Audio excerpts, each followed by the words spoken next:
OK, we're just waiting for the Champions League draw. We have Patrick Kluivert, one of those at the ready. We've got Kevin Hatchard here to take us through all of this. Seeding's no longer a factor.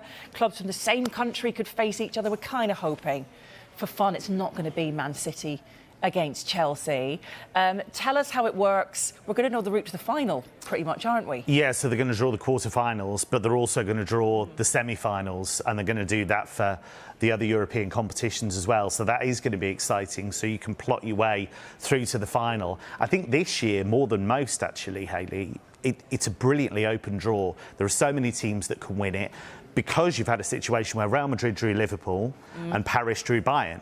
So there's two heavyweights knocked out at this stage already. So it's great. We could get some, imagine if we had a Milan derby, imagine if Napoli get Benfica. There are some mouth-watering prospects in this draw. There are. Just to remind you of the dates as well. So the first leg of the quarterfinal is going to be played on April the 11th or 12th. The return legs, April the 18th and 19th. The first legs of the semi-final stage, May the 9th or 10th for the first leg. The return at May the 16th and 17th. It will be interesting when we do get to the draw to see which teams will be home and away, who they've got in the Premier League around that as well. I've got my little calculations map all to take you through all of that. Kevin will provide the expert analysis, and I will try and provide you with a bit of geography, a bit of travelling, how that's going to impact things. The final is going to take place on June the 10th at the Ataturk Olympic Stadium in Istanbul in Turkey. So we're just waiting for the draw to be done here. Great to actually see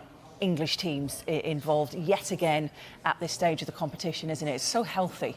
Well, they've been incredibly strong in the last few years. And of course, we've had finals that have been all English affairs. We had Chelsea and Manchester City just a couple of seasons ago. Obviously, Liverpool have been incredible in this tournament in the last few years.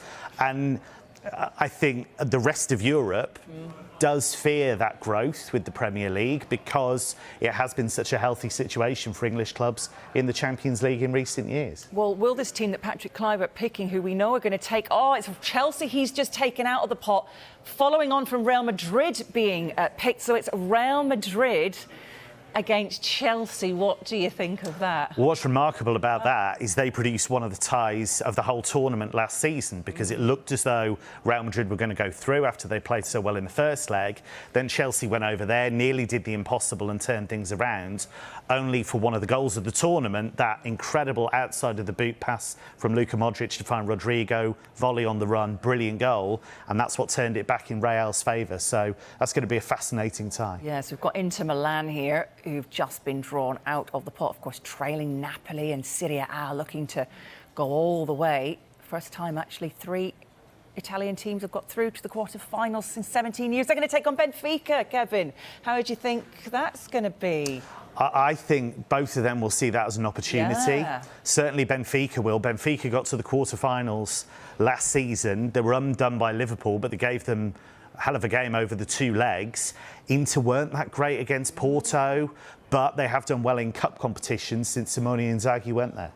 You wonder if the English teams will be eyeing that up as a potential semi-final. They wouldn't mind one of those 2 teams. We've got Manchester City now out of the pots. Wondering who Manchester City are going to be facing. A lovely little pot. I don't want to say anything and get Kevin's thoughts, because we desperately just want to find out who they're going to face. Rolling out that little bit of paper. They will take on Bayern Munich. Wow. Pep Guardiola Classico. Oh, so that's, I mean, that narrative is there. Obviously, Guardiola was in Munich for 3 very successful seasons, but he never got to a Champions League final when he was in Munich. I don't think it's a great matchup tactically for Bayern, because they play a very high line, and Erling Haaland's going to really enjoy that. So it'd be fascinating to see how Bayern try and deal with Haaland, because they were able to contain Mbappe over the 2 legs. You just wonder what Pep Guardiola is going to be thinking about that one. Goodness me. Well, next up, we have AC Milan, and they are going to be taking on Napoli. So the 2 Italian teams, grudge match. They are going to go head-to-head. Oh, it's going to be tasty. Yeah, it's going to be great, because Milan were the champions last season. Napoli have almost certainly taken that Scudetto from them. But Milan know Napoli.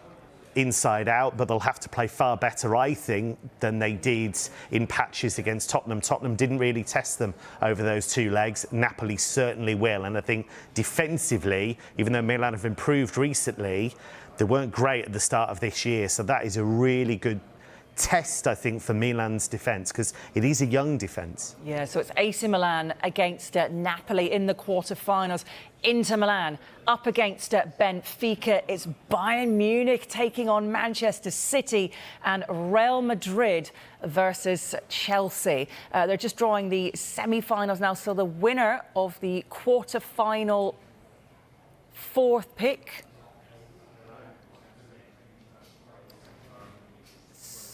is going to be up against, so that would be AC Milan or Napoli.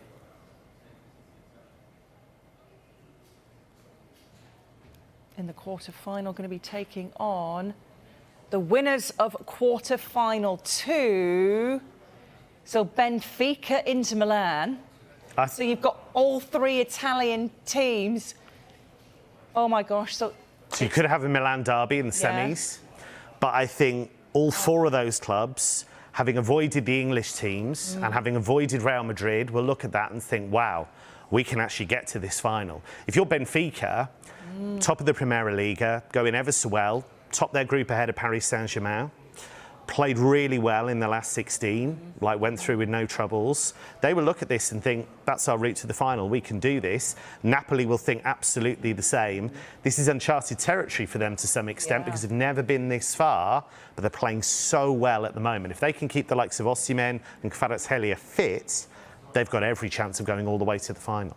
And should Chelsea beat Real Madrid and Manchester City beat Bayern Munich, it could be City-Chelsea in the semi-final, couldn't it? What about that? It'd be great. It'd be really interesting. I think any of those potential matchups are going to be fascinating. Manchester City will think, oh, great, we've got to beat Bayern, and then potentially we might have to have Real Madrid or Chelsea in the semis. So if they're going to win it this year, they're going to have to win it the hard way.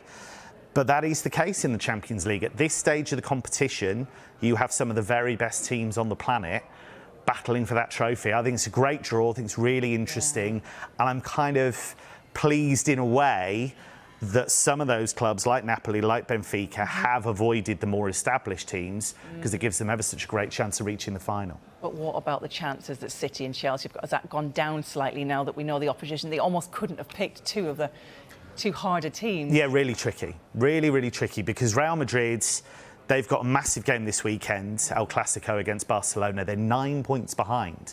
So if they lose that game, that's pretty much La Liga done with. So it's going to be all about the Champions League. They have one of the best players on the planet right now in Vinicius Junior. When you think of what he's had to deal with on and off the pitch in Spain in terms of some of the abuse that he's received, for that young man to perform as well as he has, it's really quite remarkable. So pressure, that's not a thing for him. He scored the winner in the final last season, so you've got all that quality. Bayern, I watched them a lot in the Bundesliga. When they click, they are really, really good. And the control they played with in Paris against the team with Lionel Messi in it, with all of that quality they have, they completely controlled the game, more or less from start to finish, until Mbappe was able to come on. So they'll go into it with no fear.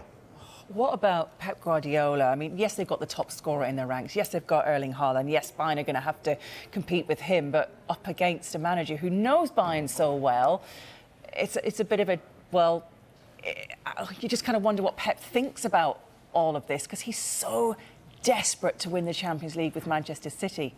I think the danger, Hayley, is that sometimes, whether he accepts this or not, there's a body of evidence to say that Pep Guardiola in the Champions League sometimes not overthinks, but he sees all the dangers, because he's such an astute coach. He sees all of the dangers, and I think sometimes he focuses more on neutralising the opposition than focusing on what his teams do well. We saw it against Lyon when he played an unfamiliar formation. Saw it against Chelsea in the final, where Rodri was left out of the starting 11 and it was an unusual lineup and it didn't work. We saw it with Bayern when he was there.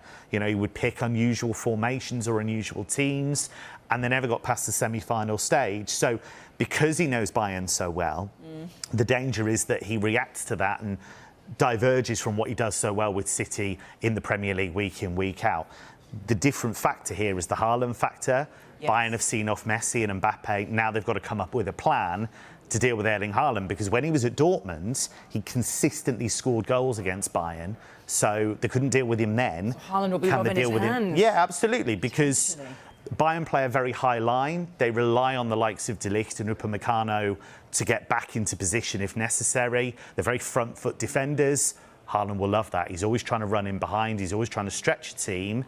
If City can get their passing right to him, he could do all kinds of damage. Yeah, so we know City obviously unbeaten. If they continue, if they go through, if they beat Bayern Munich, they could take on Chelsea, if they get past Real Madrid, which would mean on May the 16th or 17th, if both these sides progress, the deciding leg would come before Chelsea take on Manchester City away in the penultimate game of the Premier League season. And we could be talking about a title race battle between Arsenal and City. Chelsea could be up there in the mix. They're both involved in the Champions League. So that's going to be a fascinating week. Yeah, and I think what's equally fascinating about it is the fact that Chelsea have really come unstuck against City at times this season, struggled against them in the FA Cup. It was a really heavy defeat, struggled against them in the league as well.